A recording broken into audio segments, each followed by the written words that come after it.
Hi there, guys. So my name is Dr. Dan Osborne. I'm a senior lecturer and deputy course director for the MRes in Biomedical Sciences here at City St George's. And I'm also the pathway lead for reproduction and development. As Colette mentioned, she's here to support. So if there are any questions, please put them in the chat. I will probably try and answer those at the end, so we're not stopping and starting. But otherwise, the idea of this event is to give you a bit of a flavour of what the MRes in biomedical sciences is all about, and hopefully you'll enjoy it. Okay, so let's move on to the first slide. Okay, so there are some expectations for a master's degree. So there might be people coming in, and Colette's going to let those guys into the talk. So there are some expectations as at master's level, and this is the framework here to give you an idea of what the kind of expectations are. So the master's is awarded to students who can demonstrate a systematic understanding of knowledge and critical awareness of problems at the forefront of research science, the forefront of their academic discipline. It involves a comprehensive understanding of techniques, so cutting edge type of techniques that you are using to answer specific research questions. And it's applying these techniques to a original question, so originality in the application of knowledge. My cursor keys don't seem to be working at the moment. So there are some entry requirements. We expect students to have at least a 2-2 or an equivalent overseas qualification. These should have normally been obtained in the last 5 years, or if you have a professional qualification in a relevant area, this can also help. Applicants without a standard entry qualification may still be considered, but this is down to the discretion of the course directors. People often ask how long the course is. Obviously, it's a 1-year full-time course. The academic year is September to September. That's 12 months. It's not available as a part-time course as yet. It's something that we have been looking into, but it's not something we are doing at the moment. How does an MRes differ to an MSc, Masters in Science versus a Masters in Research? Well, this is the beauty of this course, really. It's got a substantial amount of laboratory-based research. So a large portion of your year is spent in the lab working with an expert in the field of that particular research. And this is to accommodate really people who want to get hands-on lab experience. Often students don't get enough lab experience from their undergraduate degree, and they will, when they're applying for jobs, they will find that people are saying, well, you haven't got enough lab experience. This course is designed to provide you with lab experience. 3 months undergrad projects is not enough lab experience, but 9 months as a master's student, it gives you the tick for the next step in your career. So yeah, so the research project, it makes up 58% of the course, and then we also have some taught components, taught modules. There are some compulsory 2 core modules, which are research methods and research product planning and management. So the research methods, towards the end of the first term, at the end of November, students will often be asked to prepare an outline project, and they would have picked their project based on speaking to various supervisors, and then they will be assessed. You give a short talk on your research methods that you plan to be using in front of, this is a formative, so it doesn't count towards anything. And it's a small audience of students working within the pathways. the core program module leads and the course directors. Sometimes the supervisors will also come along. And then the staff give some feedback on the research question, the research methods, and then you will put together a small report by the end of the Christmas holidays, or before the Christmas holidays begin, or the festive break. So at the end of December, and that is then assessed, a summative assessment. And if you pass this, you are good to go with your project. We also have research, project planning and management, which is it's a module which provides opportunities for students to discuss particular issues with project planning, data collection and management. And this is kind of it's done in a group session, and then you write a report on the wider implications of a research project, and it explores issues around things like ethics, consent, confidentiality, health and safety, use of human and animal tissues, intellectual property, things like that. This does require some self-directed reading, and there's also a reflective piece based on a scenario, and yeah, you get to write this up in a 2,500 word report, along with some examples of risk assessments and protocol techniques. And then we have the specialist modules, which consist of antimicrobial resistance, clinical biomedical research, infection and immunity, molecular mechanisms of cancer, reproduction and development. So you pick one of these. Your project will fall under one of these pathways, and you will go to the taught modules relevant to that. And these normally occur in the first and second semester.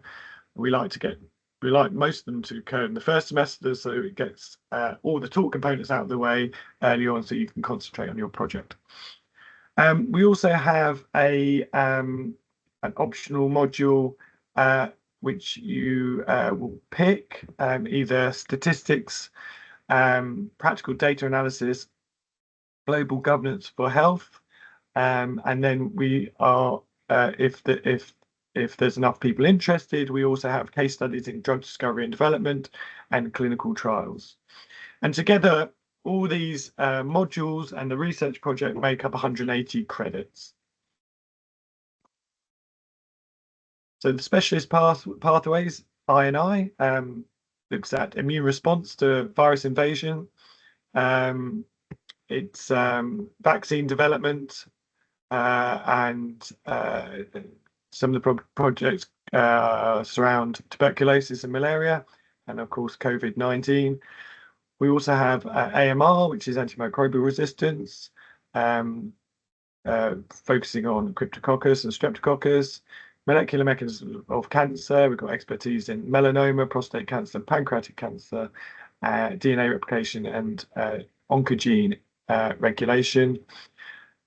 Reproduction and development, which I'm the pathway lead for, looks at projects around infertility, preeclampsia, pubertal disorder. We also look at genetic developmental disorders, and for example, I'm particularly interested in neuromuscular disorders. We have patients with rare genetic disorders, which we model in zebrafish to understand more about the pathogenesis of disease. We also have a relatively new module, which is very popular, which is clinical biomedical research. And this is designed more for clinical trainees. And it's a way of, the modules is designed to help students discover how to carry out research in a clinical setting, basically, and they work alongside experts to address healthcare challenges. So this is looking at really a kind of clinical trials, and lots of the projects under this module are with scientists who work on clinical trials. Okay, and this is just an example of some of the research projects that were offered last year. And I won't go through all of those, but it's just to give you a bit of a flavour for what we do. Okay, course assessments. People always worry about course assessments. So for the talk modules, the research methods has a research plan and which you do a formative oral presentation and you have a summative written submission. The specialist module, which is the talk components, ends with 2 written essays, and you will be asked to, although it's not assessed, you'll be asked to attend journal clubs and give an oral presentation, critically evaluating a manuscript. I think lots of people panic a little bit with the idea of giving an oral presentation. It can be very scary in front of people. In particular, it's quite easy on Teams, which I'm doing. But it's really important in science to get used to not caring about presenting in front of people. Care enough to give a good presentation, but don't panic. Everybody's in it. Everybody wants you to do well. For the RPPM, as I mentioned, there's a couple of assignments there, which are looking at the ethics of and legal considerations of a particular project.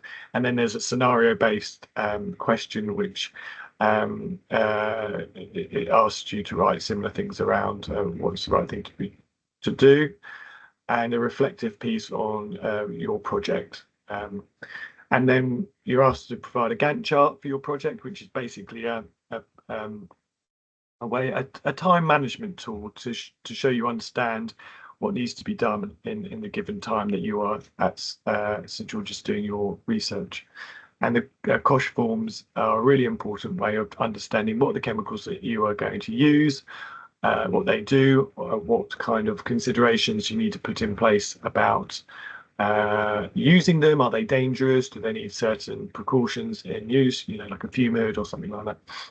And then we have some of these optional modules, which include statistics, which is a written exam.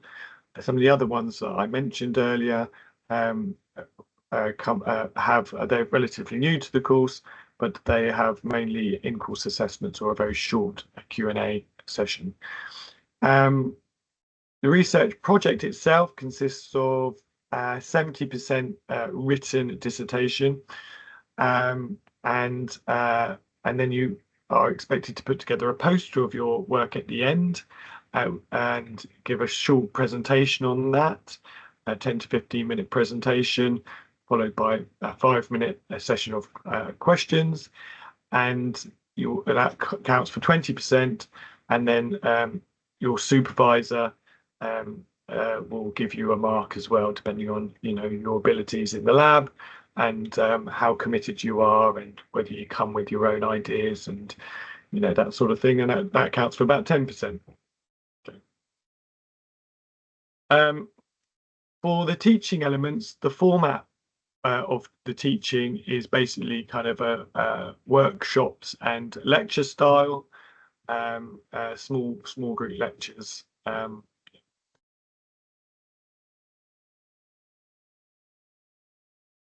Again, this is the assessment scheme.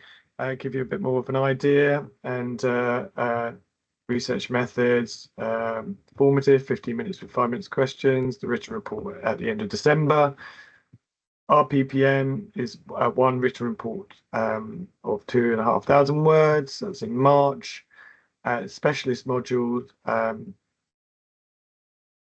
The research project spans the actual project itself. Sorry, I just saw a question that popped up. Research project itself spans 9 months. So this is the real, the thing that students really want is to get experience in the lab. And like I mentioned, if you did a 3rd-year undergraduate project, 3 months in the lab really isn't enough time and isn't considered by employers as enough lab experience if you're going for kind of RA, research assistant, or research technician positions. And the MRes, the 9-month MRes that we offer, gives you that experience. So specialist module, you've got your 15-minute oral presentation and your 2 essays. That your oral presentation is based on a scientific paper, which your pathway lead normally picks for you. And then your research project, which is the bulk of your 188 credits, representing 105 credits, is a 15-minute poster presentation and a 15 to 25,000 word write-up. Okay. Just to mention, the dissertation, 15 to 25,000 words does sound quite kind of daunting, but often what happens is you've got so much data at that point that it almost writes itself. So don't panic over the idea of that either. So the optional modules, statistics, practical data analysis, global health and governance. Statistics, it does come with a 80-minute exam. This is which is undertaken under exam conditions.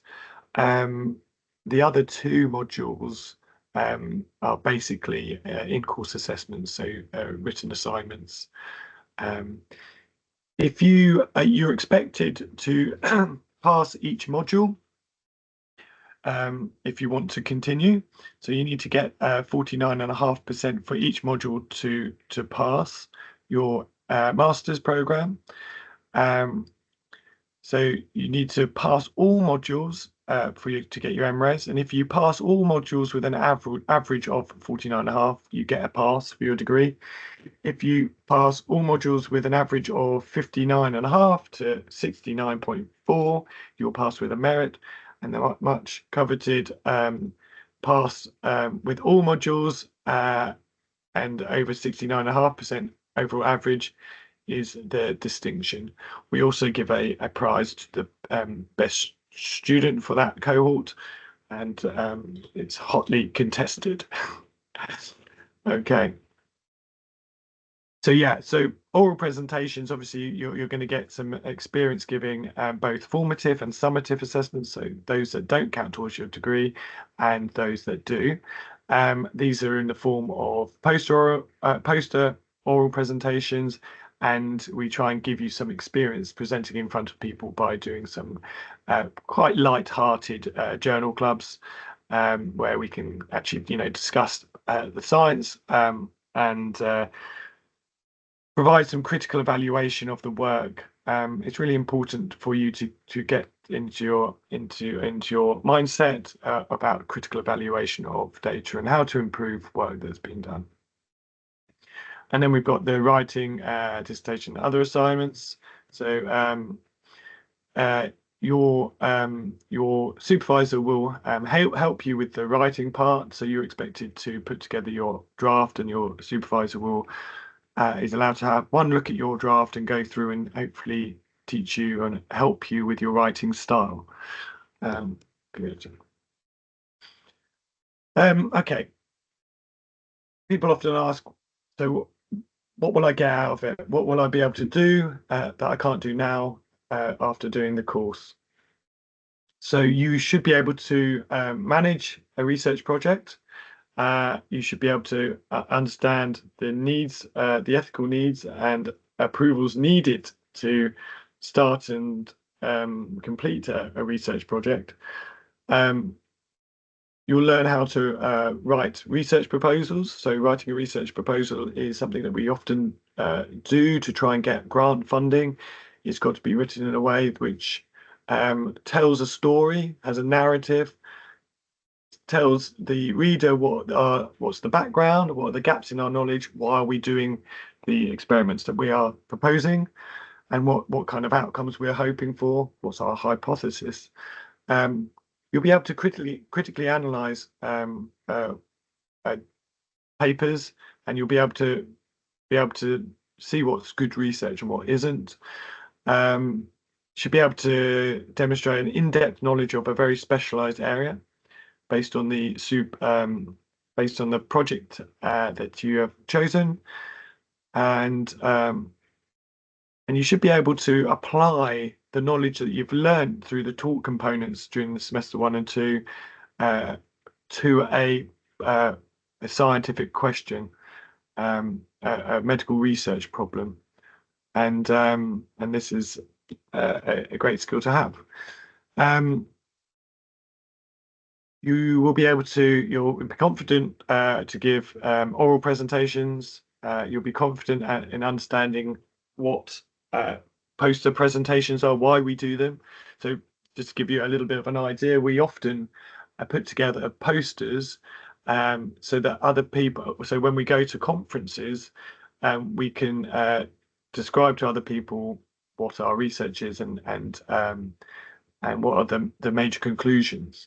Quite frequently, there's not enough time slots to have an oral presentation at conferences, and this allows everybody to present their work. You stand by your poster, people come round with some food and drink, and you discuss your scientific endeavours, which is fantastic. I really enjoy that normally. Data handling, you'll learn about how to collect data, how to interpret data, how to prove that the data that you've got is statistically significant, and whether or not the hypothesis is correct. You'll be able to use visual aids, so you'll get used to using things like PowerPoint and data analysis tools.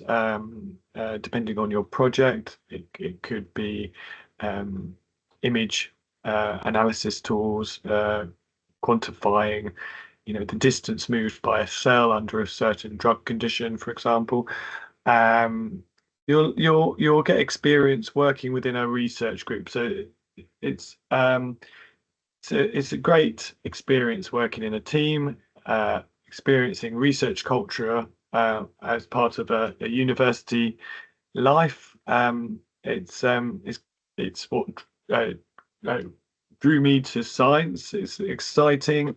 When there's something exciting going on, people are publishing, people are celebrating, people are getting grants. It's an exciting time. You'll also be able to work independently. It's good to be able to work as a team, but sometimes you need to be autonomous. This is your research project. You would have selected your research project based on what you want, based on your interests. You need to take some ownership over that, and at the master's level, you're expected to do that. So don't be expected that your supervisor is going to do all the work for you. They are going to obviously guide you, but you're expected to take control and be autonomous with it.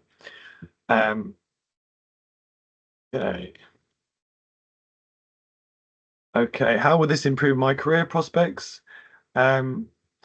It's basically giving you, as I mentioned before, experience in a biomedical research setting.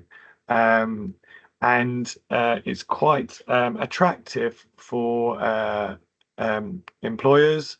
It's also attractive for the next step in your career, which may be doing a PhD, or to do jobs within the biomedical sector, science sector. Students often go on to either do a PhD, or they may go into industry, to pharmaceutical companies, big pharma companies. Some of them go into doing medical writing, science communication and journalism. So you might end up working for maybe as an editor for a scientific journal, like for example Nature. And some people find that they love to tell people about science, but they don't want to necessarily do the lab work, and they find themselves going into more teaching, or other sorts of areas like that. A couple of students from previous years have given testimonies here. And I think most of these three, for example, have gone on to do, I know Andy's gone on to do a PhD, and I think Jessica did as well. Yes, Andy and Adam, they all went on to do PhDs here at St George's. And of course, we do have a St George's PhD program, and yeah. So the MRes has been running for about 10 years. We've had about, I think, about approximately 200 students so far. Generally, the cohort's around 20 students per year.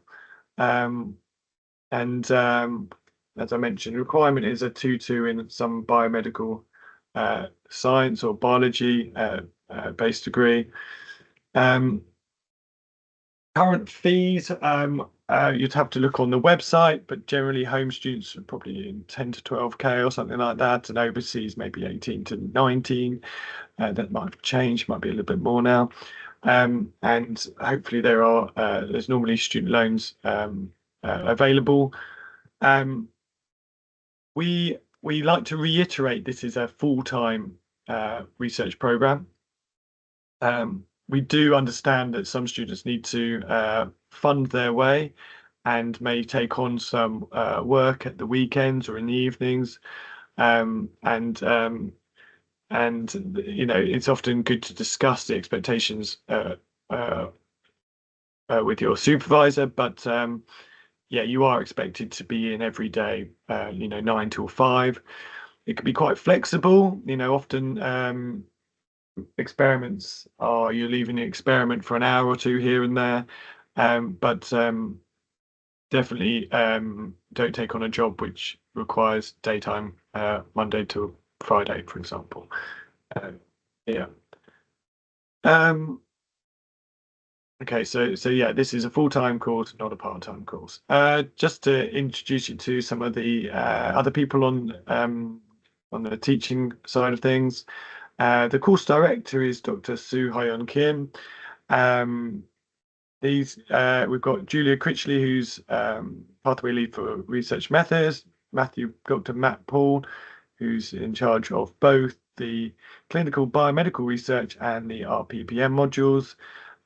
Philip Sedgwick, who's Professor Philip Sedgwick, who's in charge of statistics and the practical data analysis. Dr. Henry Staines, who's pathway lead for I&I, Dr. Stu Cottrell, who's pathway lead for molecular mechanisms of cancer, pathway lead for repro and development, and Dr. Yanmin Hu, who's pathway lead for antimicrobial resistance.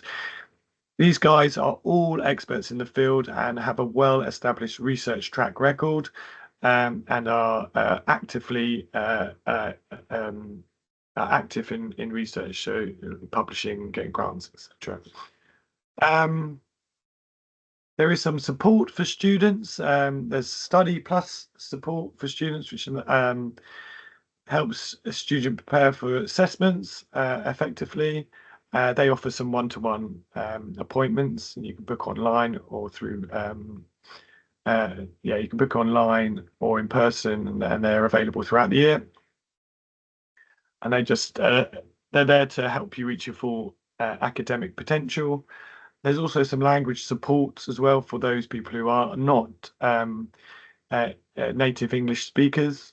They may help you with some writing skills and how to follow academic lectures. And there's some St George also has St George's also have some counselling support and pastoral care. So for each of you, the pathway lead acts as your personal tutor. You can go to your personal tutor to discuss any issues that may be affecting you and affecting how you are performing academically, and they can direct you to the right person to follow those things up, or maybe it's just a little bit of chatting things out and helping you along the way. And that's me done. So I think there are some questions probably in the chat, which I will try and look through, see if I can answer some of them. How many weeks? I think we mentioned how many weeks the research project spans. So yeah, that's a 9-month project. It's 9 months of full-time research. And oh, that's it. Yeah, that's the only question that's come up so far. Okay. Um, I do encourage everyone, if you have any questions at all that you feel like, even if it's something that you may thought you didn't see in the presentation, if you can still ask the question now, because then you'll be able to, probably just answer you straight away. I did put the admissions email in the chat. So if you have any questions related to admissions, please do contact them directly and they'll be able to send you like the correct information um, So what I'll for do as well is I know my email's up there, but I will just put it in the chat too. If you have any questions, you can email me direct. yeah. Um, Yeah. Well, since if there's no questions, I just have a few FAQs that we do normally get. I think you did answer them already, Daniel, actually. These are the main questions that we get after most webinars. And it's normally just related to the timetable, like a typical week. How would a typical week look like for a student for this course? oh, so Um, was that directed to yeah, me? roughly, that's normally the questions that Sorry, we get. I Sorry. switched off for a second. So No, what's no. the typical week? What does a typical week look like for somebody studying this course? Yeah, so it differs depending on the semester. The first two semesters are quite busy normally, so you normally have, I would say, um, um, maybe 3 afternoons of talk components, and then we have some other kind of journal clubs. We have journal clubs on a weekly basis, and we do this journal club where so based on feedback, we do kind of like group journal clubs now, which takes the pressure off that person who on their own who might feel a bit kind of under attack. But we do it in groups, so there'll be like a little group of three who will present a manuscript, and that's quite fun actually. Each does their little bit, and then there's a discussion, and you're kind of up there at the front, but with some pals, so it's good. Yeah, so but as soon as your research project starts, it becomes a bit busier. Like I said, it's 9 till 5, Monday to Friday, but you might find that depending on the experiments you're doing, you'll be in the lab with a team of other scientists busying away doing your experiments.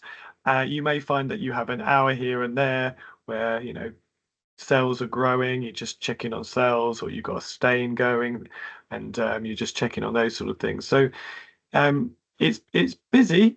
It's busy. It's exciting. But there are moments where you have some downtime as well whilst you're waiting for things. Yeah, it's difficult to answer that question, to be honest, because people's projects are different. But yeah, it's a busy week.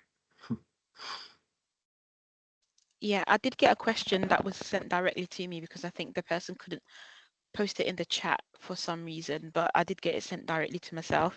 The question was, I was wondering, when is it best to send your application by, and how flexible are we in choosing the research project we do?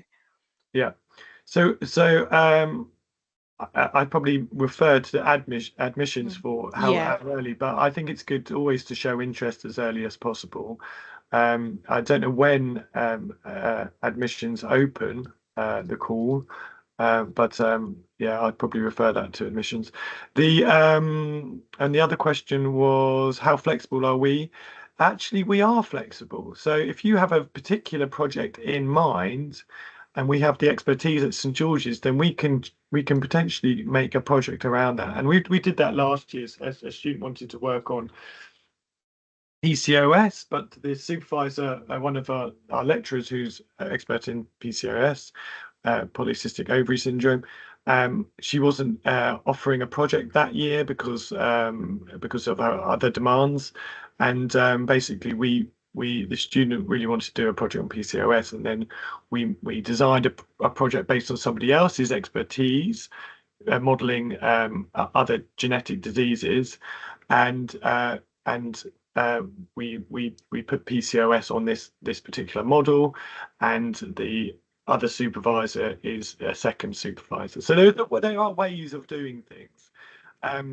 I think it's quite exciting if you've got a project in mind, and yeah, it's something we can discuss, definitely. So we are kind of limited in the fact that it should be based on the expertise we have at St George's, and should fall under one of the pathway headings, such as antimicrobial resistance, infection and immunity, reproduction development, clinical biomedical sciences. So for clinical biomedical sciences, that will be probably harder to be flexible with, because it's normally based on clinical trials that are already underway. Yeah, hopefully that answers your question. But I think it's good to speak to potential supervisors early on, and discuss your needs that way. Yeah. Thank you for that. I don't see any other questions, but I know another question that we normally get is regarding hybrid learning. Do you have anything to say about that? Just so. Yeah. So some of the talk components do have hybrid based learning. So yeah, some online learning. Some of them, or actually all of the talk components, the lectures are recorded, and you can go back and watch them again. Some students choose to not go to the live sessions, but will wait for the recordings. That is up to you. I would say that you get more out of it if you are engaged in the process. So if you are attending lectures and you are speaking to the lecturers, these are all, like I said, these are experts in their field. They will get to know you. These are small group taught lectures. No more than 20 to 30 students.